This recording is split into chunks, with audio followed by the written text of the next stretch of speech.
오늘도 고맙습니다. 저는 교실을 떠난 국어교사 박전현입니다. 수능 특강에 실린 고전소설 상사동기입니다. 영영전이라고도 하고 회산군전이라고도 합니다. 제목에 대해서는 뒤에 가서 이야기하겠습니다.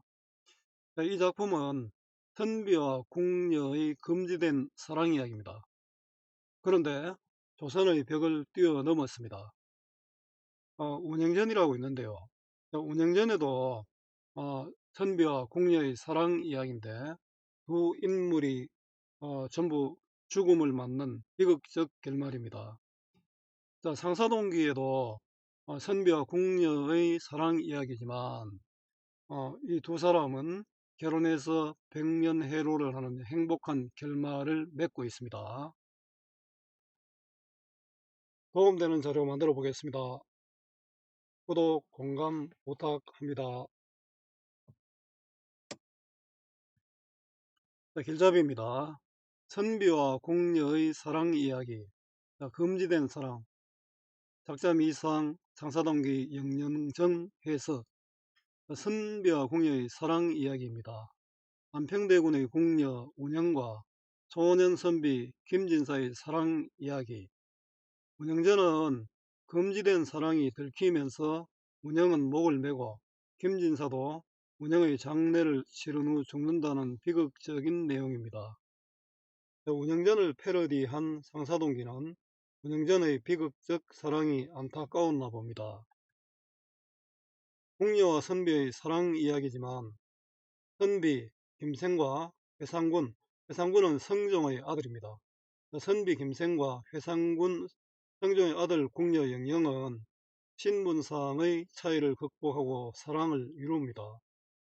인물의 이름을 따서 영영전, 회상군전이라고도 불리고요. 기존 고전 소설의 전기성과 우연성을 벗어난 사실적인 묘사, 생생한 비유로 개연성을 얻고 있습니다. 개연성은 다시 말하면 진실성이라고도 말할 수 있습니다. 실제 있을 수 있음직한 이런 뜻입니다. 함께 읽으면 좋은 작품 운영전 수성궁 목유록이 있습니다. 자, 국어는 외우는 것이 아니라 본문 중심의 공부가 필요합니다. 요약지 보고 문제만 푸는 공부는 실패합니다. 100편 문제 푸는 것보다 10편 본문 정확하게 공부해야 합니다. 국어는 정답을 찾는 것이 아니라 주어진 상황에서 알맞은 답을 찾는 것 꼭 기억하세요. 이해의 배경입니다. 이 소설은 선비인 김생과 회상군의 궁녀인 영영의 사랑을 그린 작품입니다. 조선시대의 작품 중에서는 드물게 남녀 간의 사랑을 사실적인 수법으로 그린 애정소설입니다. 대부분 좀 두리뭉실하게 넘어가잖아요. 이 작품은 궁녀들의 폐쇄된 생활상을 드러내고 궁녀들은 공박 출입도 자유롭지 못하고 주인 말고는 다른 남자들과 대화도 못합니다. 삽입한 시와 함께 사실적인 표현, 생동적인 비유를 통한 절절한 애정을 표현하고 있는 것이 특징입니다. 이 작품은 운영전과 유사하지만 운영전의 비극적 결말과 달리 남녀의 지상결합으로 죽어서가 아니라 땅 위의 현세에서 결합으로 행복한 결말을 맺고 있습니다. 전기성, 우연성을 바탕으로 갈등이 해결되는 기존 고전 소설과 달리 개연성을 바탕으로 핵심 사건이 전개된다는 특징이 있습니다. 남녀 주인공이 궁녀와 선비라는 신분상의 차이를 극복하고 사랑을 성취한다는 점에서 근대적 의식이 반영된 소설로 평가되고 있습니다. 작품 읽기 줄거리입니다. 명나라 효종 때 용모가 뛰어나고 쾌활한 김생이 있었는데 어느 날 김생은 회상군의 궁녀인 영영을 우연히 보고 사랑에 빠지게 됩니다. 김생은 남자 종인 막동의 도움으로 영영이 들어간 집의 노파와 친하게 되고 노파는 사실 영영의 이모입니다. 노파로부터 우연히 만난 미인이 회상군의 시녀 영양임을 알게 됩니다. 그리고 노파의 도움으로 노파의 집에서 영양을 만나게 되고 영양이 있는 궁에서 다시 만나기로 약속합니다. 이윽고 몰래 궁으로 들어간 김생은 영양을 만나 사랑을 확인하지만 이후 회상군이 죽고 노파도 세상을 뜨게 되자 서로 연락할 길이 끊어지게 됩니다. 3년 후 김생은 과거에 장은 급제하여 3일 육아는 과거에 급제한 사람이 사흘 동안 시험관 선배 급제자와 친척을 방문하던 일입니다. 의사를 의사를 꼽은 모자를 쓰고 이래 뭐 또 북도 치고 상구도 치고 이래 돌아다니는 그런 일입니다. 육아를 하다가 회상군 집에 들어가 영양과 편지만 주고받게 됩니다. 집으로 돌아온 김생이 영양에 대한 그리움으로 알아눕자 회상군 부인의 조카인 이정자, 이 사람도 또 조력자가 됩니다. 이들의 사랑의 조력자는 노파, 또 이정자, 회상군 부인이 있습니다. 이 사실을 알고 회상군 부인에게 영양을 놓아 보내달라고 요청하고 회상군 부인은 이를 허락합니다. 김생은 이후 벼슬도 사양하고 영양과 함께 행복한 여생을 보내게 됩니다. 한눈에 보기입니다. 인물 정리해 보겠습니다. 김생, 용모 뛰어난 인물로 과거에 장언급제를 합니다. 사랑을 위해 모험을 감행하고 우리 용감한 사람이 미녀를 얻을 수 있다고 합니까? 사랑을 이룬 후에는 벼슬을 사양하는 진취적 인물입니다. 영영은 회상군의 궁녀로 아름답고 착하고 음악과 글에 뛰어난 인물입니다. 김생과 영영 이런 사람을 뭐라 합니까? 재주 있는 선비와 아름다운 여인, 제자가인이라 하죠. 조력자, 궁녀라는 영영의 신부는 김생과 사랑을 막는 가장 근본적인 갈등 요인입니다. 궁녀는 거의 회상군의 궁녀니까 회상군 이외의 다른 남자와는 접촉도 할 수 없습니다. 자, 만남을 주선한 노파는 이모고요. 회상군 부인의 조카, 아까 이정자 나왔죠? 궁녀 신분에서 해방시켜주는 회상군 부인이 조력자입니다. 조력자들의 도움으로 영영과 김생은 장애 의무를 극복하고 사랑을 이룹니다. 사건 전개입니다. 발단, 젊은 선비 김생이 하루는 성박 경치 좋은 곳에서 놀다가 한 미인 영영을 발견하고 황홀하여 그 뒤를 따라갑니다. 김생이 또 이런 호탕한 그런 면이 있었습니다. 전개, 상사동 어느 어수란 집으로 들어간 그녀의 정체를 알아보니 이름은 영영이고 회상군의 시녀로 공박 출입이 자립지 없지 못한 몸이었습니다. 영영의 할머니 상사동 오파를 찾아가고 회상군 집에 몰래 들어가 영영을 만납니다. 위기는 영영이 외부인과 접촉할 수 없는 궁녀였기에 두 사람은 애끓는 마음으로 또 헤어집니다. 3년이 지난 후 김생은 과거의 응시에 장원급제를 하고 회상군 집 앞에서 쓰러진 듯 누워있다가 영영을 다시 만나고 편지를 받습니다. 절정은 김생이 영영에 대한 그리움으로 알아눕자 회상군 부인의 조카인 친구 이정자가 김생의 사연을 부인에게 말하며 영영을 보내주게 됐습니다. 결말은 기운을 차린 김생은 벼슬도 사용하고 영영과 백년해로 합니다. 자, 감상합니다. 앞부분 줄거리입니다. 김생은 성 밖에서 영영을 발견하고 뒤따라간다.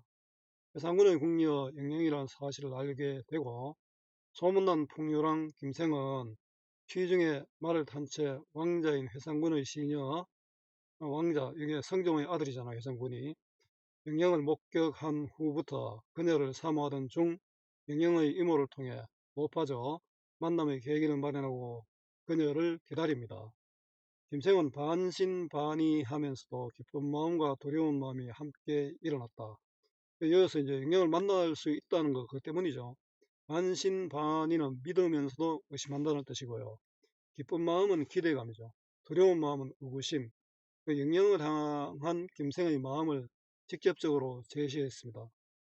참, 안 오면 어쩌나 하고 이런 걱정도 하고요. 그러면은 이런 게 있네요. 그리스 신화의 프시케와 에로스의 이야기가 있습니다. 그 에로스가 얼굴을 안 보여주고 어두운 데만 와서 만나고 갔는데 그 언니들이 와서 그 너 남편은 좀 악마다, 요물이다, 예, 괴물이다 이렇게 얘기를 하니까 남편 얼굴을 확인하려고 촛불을 켰는데 너무나 잘생긴 남자였습니다. 근데 그렇게 하다 보니까 또 어떻게 됐습니까? 촛불이 탁 떨어지면서 에로스가 잠을 깼죠. 에로스는 자신을 절대 보지 말라고 했는데 쉽게 이래 됐죠. 이 사랑을 하면은 이 기대감도 있지만 이런 의심이 생긴다는 근거로 이제 푸시케와 에로스 이야기를 많이 합니다. 나중에 다행히 에로스와 푸시케는 제우스의 도움으로 결혼해서 행복하게 살았다고 합니다. 그래서 불안한 마음으로 초조하게 책상에 기대에 앉아 문을 열어놓고 기다렸다. 초조해야 하는 감정이죠. 이 관련시 이런 기다리는 아픔을 노래한, 기다리는 마음을 노래한 황지우 시인의 너를 기다리는 동안이라는 시가 있습니다. 한번 꼭 보시면 좋습니다. 그러나 시간이 거의 정오가 되었는데도 끝내 그림자 하나 나타나지 않자 가슴이 답답하고 열이 오르기 시작했다. 만날 수 없을까 걱정하는 김생의 답답함과 불안감이죠. 그런 것도 상사병이라 할 수 있습니까? 그래도 바보처럼 꼼짝 않고 앉아 있으니 마치 그 모습이 서리 맞은 파리가 여름에 앵앵 날아다니지만 서리를 맞고 나면 힘을 못 쓰죠. 자, 영영을 기다리는 김생의 모습을 서리 맞은 파리에 비유해서 표현했습니다. 파리 같았다니까 그건 직유법이 되겠죠. 견디다 못한 김생은 마침내 벌떡 일어나 부채로 대들보를 치면서 노파를 불렀습니다. 노파는 영영의 이모로 김생과 영영의 만남의 조력자입니다. 기다리는 눈은 뚫어지려 하고 근심 쌓인 애는 끊어지려 하고, 이건 뭡니까? 눈이 빠지려 하고 속도 아프다, 미치겠다 이 말이죠. 영영에 대한 애타는 기다림, 진짜 사랑에 빠진 듯합니다. 많은 행인들이 지나갔는데도 영영 아가씨가 아직 오지 않으니 내 희망은 끊어진 것이 아니겠소. 못 보는 거 아이가? 이 말이죠. 오빠가 위로하며 말했습니다. 지성이면 감천이라 했습니다. 도련님께서는 조금만 더 참고 기다리십시오. 김생을 위로하는 노파의 모습이 나오죠. 우리 보면은 소설을 읽을 때 이런 내용의 흐름에 대한 문제도 나옵니다. 영영을 기다리며 긴장하는 김생. 잠시 후 창밖에서 신발 끄는 소리가 멀리서부터 점차 가까이 들려왔다. 김생이 놀라서 돌아보니 바로 영영 낭자였다. 김생은 손뼉을 치면서 말했다. 이것이 어찌 하늘의 뜻이 아니겠느냐. 참 과장이죠. 우리는 하늘이 맺어준 인연이다. 그 영영을 만난 기쁨의 표현입니다. 그죠? 이거는 영탄법과 서리법으로 볼 수 있습니다. 노파 역시 어린아이가 엄마를 본 것처럼 기뻐했다. 노파도 한마음이었죠. 노파의 기쁨. 영영이 집으로 들어서려는데 대문 앞 버드나무 아래 밤빛 털을 가진 말, 밤빛 털이 좀 짙은 갈색이죠. 말이 길게 울고 있고 뜰가의 서늘한 그늘 아래 하인들이 쭉 늘어서 있는 것이 보였다. 평소와는 다르죠. 가난한 노파의 집인데 이런 거 있어 보니까 평소와는 다른 그런 분위기죠. 평소 다른 집안과 다른 집안 분위기. 김생이 타고 온 말과 하인들이 있잖아요. 영영은 이상한 생각이 들어 머뭇거리고 감히 집 안으로 발을 들여다 놓지 못했습니다. 들어오는 것을 주저하죠. 이에 노파가 짐짓 영영을 꾸짖어 말했다. 의심하지 말고 빨리 들어오너라. 너는 이 도련님을 모르느냐? 이분은 곧 내 죽은 남편의 친척이니라. 마침 누추한 우리 집에 오셨다가 장차 손님을 전송하기 위해 머물러 있느니라. 이건 거짓말입니다. 그 두 사람을 만남을 위해 김생의 신분과 이것을 찾은 이유를 속이는 거짓말입니다. 연기죠, 연기. 원래 수능 특강에 연기 이런 문제가 나옵니다. 그런데 너는 어찌하여 이렇게 늦었느냐? 나는 내가 끝내오지 않을까 걱정이 되어 내 부모님 제사를 이미 지냈다. 오늘이 아마 제삿날인 것 같습니다. 영영의 부모 제사를 계기로 두 사람의 만남을 주선한 노파입니다. 너는 안으로 들어와 빨리 술상을 차려서 도련님께 한 잔 올리는 것이 좋겠다. 자, 영령과 김생의 만남을 주선하는 노파. 그래도 아가씨도 아니고 그 시집 가서 남편이 죽었는데 다른 남자하고 이렇게 만나게 하는 것은 어떻게 보면은 그 뭡니까? 완전히 그 완전히 그 공기를 모으는 거죠. 옛날 이러려면 여자들은 완전히 뭐 박살나잖아요. 나쁜 이모일 수도 있다, 그죠?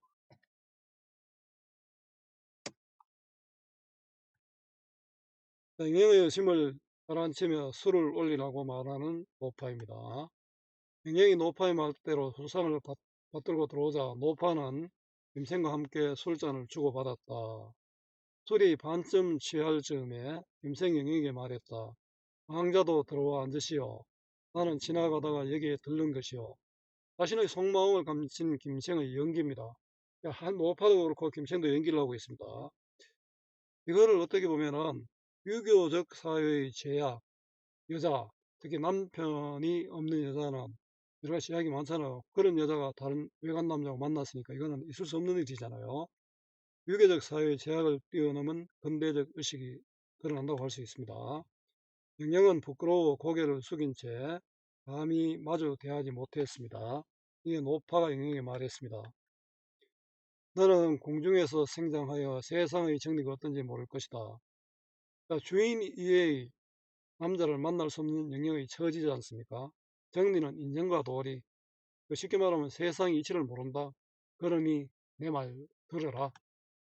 그러니 내가 능히 글을 읽을 수 있으니 술잔을 주고받는 것이 예의라는 건 알지 않느냐. 예의를 내세워 술을 올리라는 노파죠. 영영 입장에서는 당황스럽죠. 또 자기 엄마가 세상 날인데요. 영영 입장에서는 아주 나쁜 이모일 수도 있습니다. 이에 영영은 술잔을 받긴 했으나 오히려 불쾌한 듯이 향기로운 술잔을 어렵사리 잡고서 살짝 붉은 입술에 대기만 했다. 김생과 거리를 두는 모습입니다.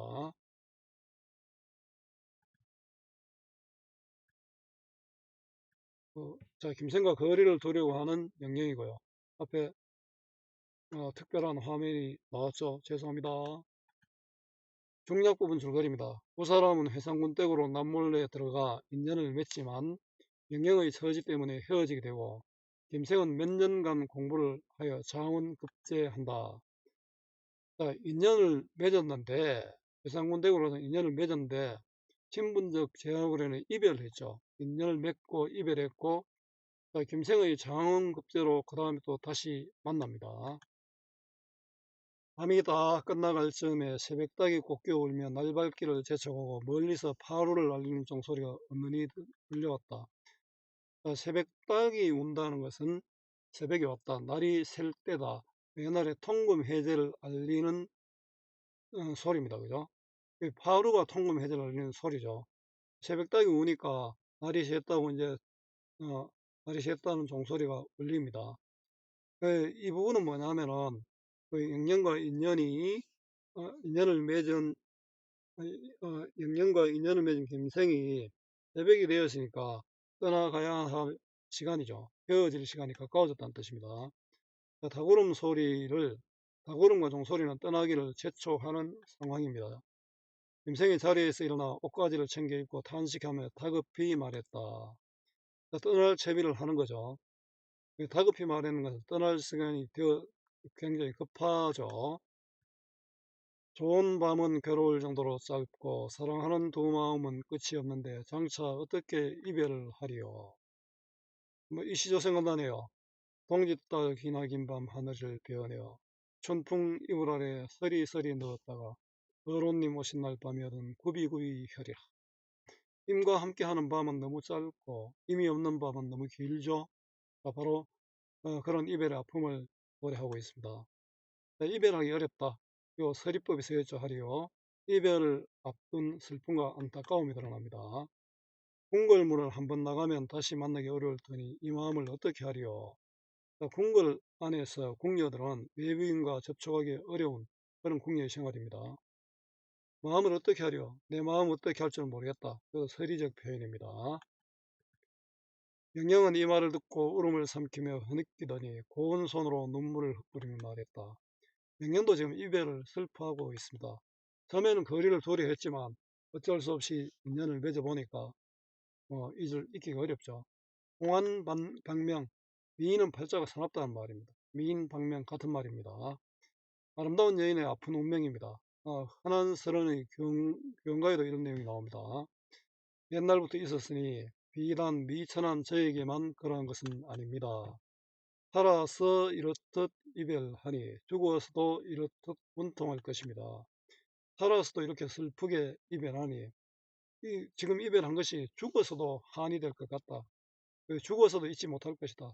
너를 사랑한다. 이런 말입니다. 죽고 사는 것은 꽃이 시들고 나뭇잎이 떨어지는 것과 같다. 이건 뭡니까? 자연적 소재를 통해 이별을 수용할 수밖에 없음을 표현하고 있습니다. 죽고 사는 것은 자연의 이치와 같다. 운명에 따라야 한다는 그런 이야기입니다. 굳이 날씨가 추워지기를 기다릴 필요도 없습니다. 지금 당장이라도 이별을 받아들이겠다. 낭구는 철석 같은 마음을 가진 남아인데 어찌 소소하게 아내자를 염려하다가 정정을 해쳐야 되겠습니까? 정정이 마음입니다. 여자 때문에 대장부위를 부딪히지 말라. 해리법입니다. 엎드려 바라건대 낭군께서는 이별한 뒤에는 제 얼굴을 가슴속에 두어 심려치 마시고 아주 깔끔하게 정리하네요. 천금같이 귀중한 몸을 잘 보존하십시오. 또 학업을 계속하여 과거에 급제하고 운로, 과거와 운로는 구름이 있는 길인데 운로는 그 입신양명하여 공명을 떨친다는 뜻입니다. 과거 운로는 세속적인 욕망이잖아요. 과거에 합격하고 또 운로, 배설을 하는 거죠. 과거 운로는 입신양명하여 공명을 떨친다는 그런 내용이고요. 평생 소원을 이루시기를 간절히 바라옵고 또 바라옵니다. 영영은 자신의 슬픔을 감추고 김생의 앞날을 염려하고 있습니다. 과거와 울로는 세속적인 삶이고요. 나중에 김생은 이것을 버리고 영영과 백년해로합니다. 과거에 장원급제했지만 뱃설을 버리고 영영과 같이 삽니다. 영영의 이야기는 나에게 마음을 빼앗기지 말고 공부해서 공명을 얻으라. 영영은 자신의 감정을 억누르면서 김생의 뜻을 펴기를 빌고 있습니다. 이런 것을 통해 그 애틋함을 우리가 느낄 수 있습니다. 영영과 김생의 짧은 만남과 이별입니다. 중요한 부분이 줄거리입니다. 회상군의 궁녀인 영영과 헤어진 김생은 온갖 근심 속에서 지낸다. 회상군은 성정의 아들이고요. 3년 후에야 과거에 급제한 김생은 해상군댁 근처를 지나다가 문득 옛날 생각이 일어나 뒤에서 말에 떨어진 듯 땅에 일부러 누워버린다. 이것도 연기죠. 이 모습을 해상군댁 시녀들이 발견을 합니다. 자, 결국 이것도 영영을 만나기 위한 행동이라 할 수 있겠죠. 과거 급제 후 해상군댁 앞에서 쓰러지는 김생입니다. 3일 동안 육아는 과거 급제자가 광대를 데리고 풍악을 울리면서 시가 행진을 벌이고 시험관, 선배 급제자, 친척 등을 찾아보던 일입니다. 그래서 김생의 머리에 개수나무꽃, 아마 과거 급제한 사람은 개수나무 꽃을 이렇게 심어주는 것 같습니다. 아마 우리 올림픽 때 월계관 있잖아요. 월계관하고 좀 비슷하죠. 꽂고 손에는 상어로 진 홀은 임금을 만날 때 쥐는 물건입니다. 그것도 보통은 아니죠. 임금을 만나서 이제 과거 급제가 과거 합격자 신표를 받았겠죠. 홀을 잡았다. 앞에서는 두 개의 일산이 인도하고 뒤에서는 동자들이 옹야하였으며 좌우에서는 비단한 옷을 입은 광대들이 배주를 부리고 악공들은 온갖 소리를 함께 연주하니 일산은 양산이죠. 두 개의 일산이 따르고 두 개의 일산은 햇빛 비심을 따르는 겁니다. 옹이하다는 둘러사고입니다. 둘러사고 그 장원급제한 김생의 웅장한 육아 모습이 여기서 나타납니다. 급제에 있으니까 화려하게 시가 행진을 했습니다. 그죠? 길거리를 가득 메운 구경꾼들이 김생을 마치 천상의 신선인 양 바라보았다. 부러워하는 구경꾼의 모습입니다. 비유적 표현인데 직유법이 되겠죠. 김생은 얼큰하게 취한지라 의기가 호탕해져는 씩씩한 마음이 일어나 용기가 나서 채찍을 잡고 마리에 걸터 앉아 수많은 집들을 한번 둘러보았다. 갑자기 길가에 한 집이 눈에 띄는데 한 집은 영영이 있는 회상군 댁입니다. 높고 긴 담장이 100걸음 정도 빙빙 둘러 있었으며 푸른 기와와 붉은 난간이 사면에서 빛났다. 화려하죠. 땀돌과 뜨는 온갖 꽃과 초목들로 향기로운 숲을 이루고 비롱하는 나비와 미친 벌들이 그 사이를 어지러이 날아다녔다. 회상군 댁의 모습을 시각적, 후각적 이미지로 묘사하고 있습니다. 여기 보면은 붉고 푸른 색이 나오잖아요. 색채 대비도 나타납니다. 김생이 누구의 집이냐고 물으니 곧 회상군 댁이라고 하였다. 김생은 문득 옛날 일이 생각나 마음속으로 은근히 기뻐하며 영영과의 인연을 생각했겠죠. 짐짓 취한 듯 말에서 떨어져 땅에 눕고는 일어나지 않았다. 짐짓은 일부러입니다. 일부러 이제 떨어져서 다친 것처럼 행동하잖아요. 영영을 만나기 위한 의도적 행동. 이게 연기입니다. 공인들이 무슨 일인가 하고 몰려나오자 구경꾼들이 저자처럼 몰려들었다. 저자는 시장판입니다. 시장처럼 많은 사람들이 모였다. 회상군 집 앞에서 취한 척 하는 김생입니다. 이때 회상군은 죽은 지 이미 3년이 되었으며 궁인들은 이제 막 상복을 벗은 상태였다. 자, 죽은 지 3년이 되었다. 이러면은 두 사람의 사랑이, 영영과 김생의 사랑이 성사될 수 없는 조건입니다. 김생이 영영을 만날 수 있는 여건이 있는 조건입니다. 3년상을 지냈으니까 두 사람을 만날 수 있는 조건이고요. 김생이 영영을 만날 수 있는 여건이 마련되었고요. 사건 전개, 이것을 통해 사건 전개의 필연성을 부여합니다. 옛날처럼 우연적인 구성이 아니죠. 그동안 부인은 마음 붙일 곳이 없어 홀로 적적하게 살아온 터라 부인은 회상군 부인입니다.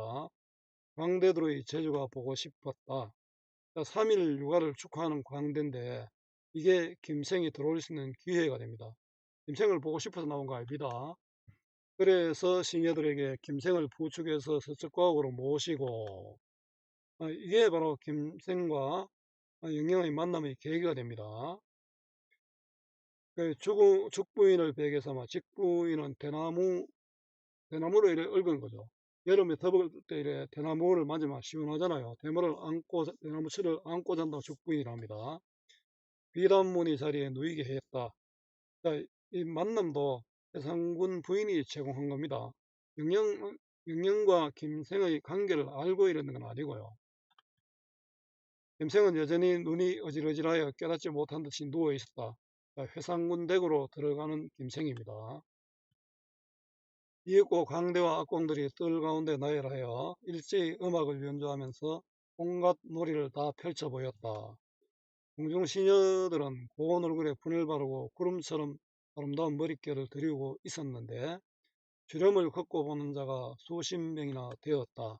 많은 사람들이 구경했다는 거죠. 이건 요약적 제시입니다. 시녀들은 막 볼 수 있지만 시녀들이 아닌 일반 부녀자들은 보기 어렵잖아요. 그러나 영영이라고 하는 시녀는 그 가운데 없었다.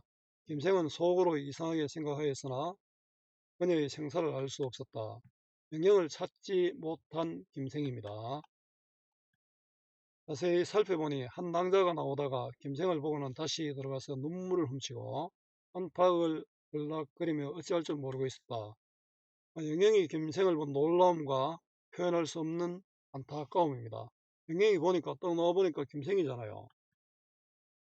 이는 바로 영영이 김생을 보고서 흐르는 눈물을 참지 못하고 차마 남이 알아챌까봐 두려워한 것이었다. 자, 안절부절하는 영영이고요. 못하네요. 이런 건 또 서술자의 개입이라 할 수 있죠. 서술자가 영영의 마음을 직접 드러내고 있잖아요. 오랜만에 만났으나 반가워할 수 없는 영영과 김생입니다.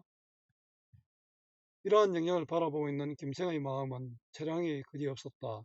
그러나 날은 이미 어두워지려고 하였다. 김생은 이곳에 더 이상 오래 머물 수 없다는 것을 알고 기지개를 켜면서 일어나 주위를 돌아보고는 놀라서 말했다. 이곳이 어디입니까? 알면서도 시침이 되는 김생의 연기입니다. 공중의 늙은 노비인 장혁이라는 자가 달려와 아뢰었다. 해상군 댁입니다. 김생은 더욱 놀라며 말했다. 내가 어떻게 해서 이곳에 왔습니까? 이것도 연기죠.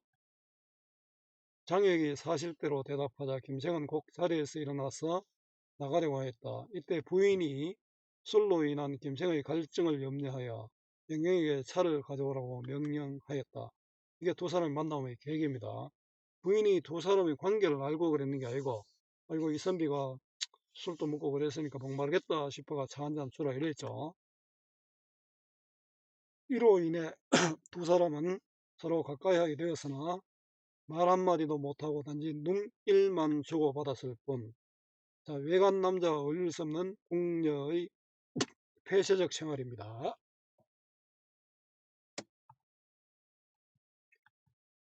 영영은 차를 올리고 일어나 안으로 들어가면서 품속에서 편지 한 통을 떨어뜨렸다.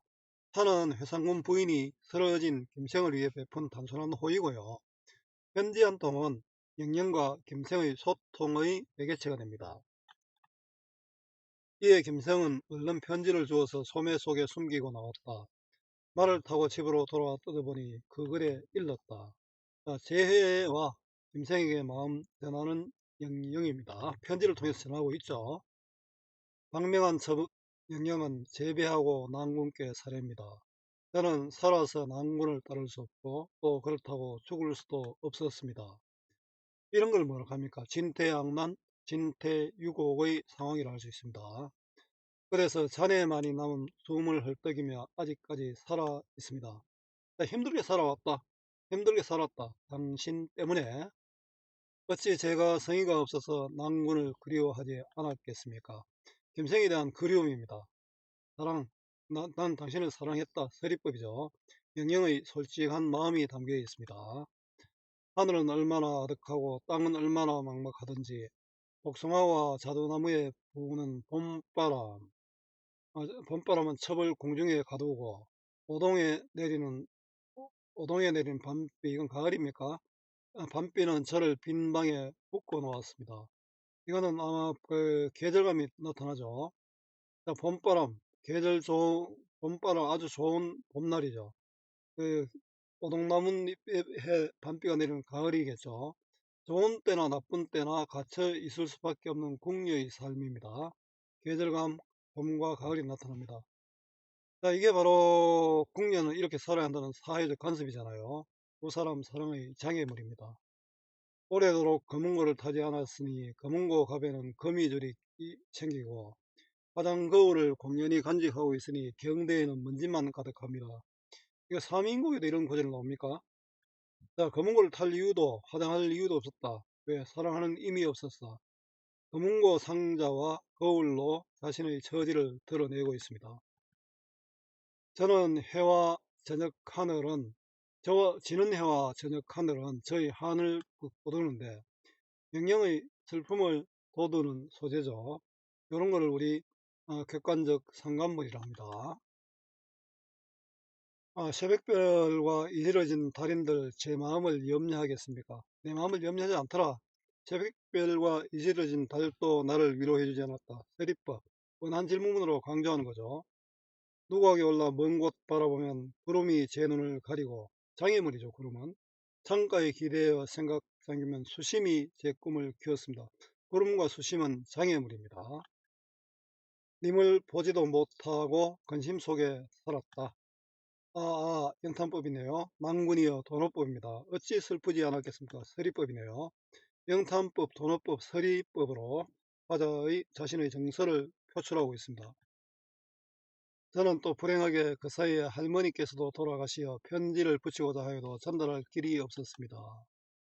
할머니는 두 사람을 연결한 매개체입니다. 연락하지 못하는 사연이 드러났습니다. 그때의 낭군의 얼굴을 그릴 때마다 가슴과 창자는 끊어지는 듯 했습니다. 애 끓는다는 거죠. 애는 창자인데 창자가 끓는다. 마음이 아프다는 겁니다. 설령 이 몸이 다시 한번 낭군을 더 뵙는다 해도 꽃다운 얼굴은 이미 시들어 버렸는데, 자, 변해버린 자신의 모습에 대한 안타까움이죠. 낭군께서 어찌 저에게 깊은 사랑을 베풀겠습니까? 모르겠습니다. 낭군 역시 저를 생각하고 있었는지요. 김생의 사랑을 확신하지 못하고 있습니다. 이거는 결국 사랑을 확인하고 싶다는 말이 되겠죠. 하늘과 땅이 다 없어진다 해도 저희 한은 끝이 없을 것입니다. 죽어도 그래를 잊을 수 없다. 자, 이거는 금생의 이야기가 아니라 영영의 이야기입니다. 적극적이네요. 아, 어찌하리요. 그저 죽는 길밖에 없는 듯합니다. 탄식의 슬픔. 어찌할 줄 모르겠다. 차라리 죽는 것이 더 낫겠다. 종일을 마주하니 처연한 마음에 이를 바를 알지 못하겠습니다. 그럼 김생을 보고 종이를 보고 처연한 슬픈 마음이죠. 슬픈 마음에 말할 것을 모르겠다. 무슨 말을 해야 될지 모르겠다. 편지 끝에 다시 칠은절구 다섯 수가 쓰여 있다. 칠은은 시입니다. 그죠? 한시. 자, 뭐 한자는 필요 없습니다. 좋은 인연이 도리어 나쁜 인연이 되었으니, 사랑하지만 사랑할 수 없잖아요. 이루어질 수 없는 사랑이죠. 못하네요. 궁녀 양반의 신분이기 때문에. 낭군은 원망스럽지 않고 하늘만 원망스럽다. 네. 만약 애정이 아직 끊이지 아니하였다면 먼 훗날 황천으로 날 찾아오소서. 저승에서 만나자 이 말이죠. 죽어서라도 만났으면 좋겠다. 현실의 체념입니다. 죽어서야 만날 수 있다. 체념적이고요. 운문을 삽입한 효과는 단조로움을 탈피하고 압축적인 정서를 표현하고 있습니다. 영영의 편지입니다. 김생은 다 읽은 뒤에도 오랫동안 편지를 만지작거리며 차마 손에서 놓지 못하였으며, 영영을 그리는 마음은 예전보다 2배나 더 간절하였다. 편지를 읽은 김생의 반응입니다. 그러나 청조가 오지 않으니, 청조는 다리에 쪽지를 단 새인데 편지를 전해주는 거죠. 소식을 전하기 어렵고 흰기러기는 오래도록 끊겨 편지를 전할 일도 없네. 청조, 다리에 쪽지를 단 새가 청조고, 흰기러기도 결국 두 사람을 연결해주는 매개체가 되죠. 청조와 흰기러기는 마음을 전할 수 있는 그런 매개체가 되는데 그게 어렵다. 끊어진 검은 고슬은 다시 맬 수 없고 깨어진 거울은 다시 합칠 수가 없으니, 끊어진 검은 고, 깨어진 거울은 두 사람의 처지입니다. 이별의 상황이 되겠죠. 가슴을 졸이며 근심을 하고 이리저리 뒤척이며 잠 못 이룬들 무슨 소용이 있겠는가. 자, 이건 서술자의 논평, 서술자가 개입하고 있습니다. 김생은 마침내 몸이 비쩍 마르고 병이 들어 자리에 누웠다. 황사병이죠. 그러던 중 마침 동년배인 이정자가 병문을 왔다. 이정자는 회상군 부인의 조카입니다. 자, 김생과 영영을 이어주는 조력자가 됩니다. 김생이 정자의 손을 잡고 속마음을 털어놓으며 병이 깊어진 까닭을 말하자 정자가 놀라더니 위로하며 말했다. 이제 그대의 병은 낫게 되리라. 근거는 뒤에 일리가 있습니다. 무릇 해상군 부인은 나의 고모로 나와는 절친한 사이다. 사이이기 때문에 그대가 품고 있는 생각을 전할 수 있고, 게다가 부인은 남편과 사별한 후로 이승과 저승, 인과응보 같은 불교의 설을 믿어 해상과 보배를 아끼지 않고 남을 위하여 베푼다. 그러니 내 고모가 내하고 친하고 자기가 가진 것을 베푼다. 그러니까 니를 위해서 영영을 내어줄 것이다 이 말이죠. 고모는 많은 것을 베푼다.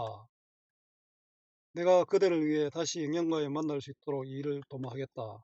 김생은 기뻐하며 말했다. 뜻하지 않게 오늘 모신 모산의 도사를 만났구나. 모산의 도사는 사람의 병을 낫게 해주는 도사입니다. 김생은 거듭거듭 약속을 정하고 2번 절한 뒤 정자를 전송했다. 이정자의 약속입니다. 행복한 결말의 계기가 됩니다. 김생의 고마움의 표현이죠. 이거는 병일인 김생과 조력자 이정자의 등장입니다. 뒷부분 줄거리입니다.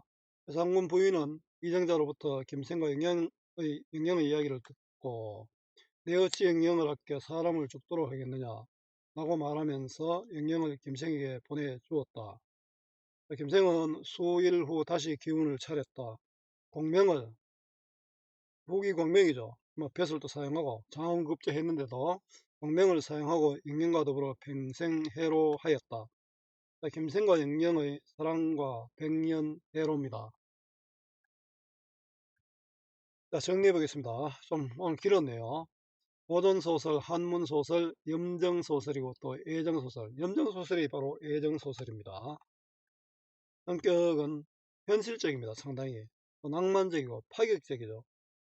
궁녀가 외간 남자와 다시 만나고 사랑한다는 것은 있을 수 없는 일이었습니다. 실제 조선에 같으면 죽었겠죠.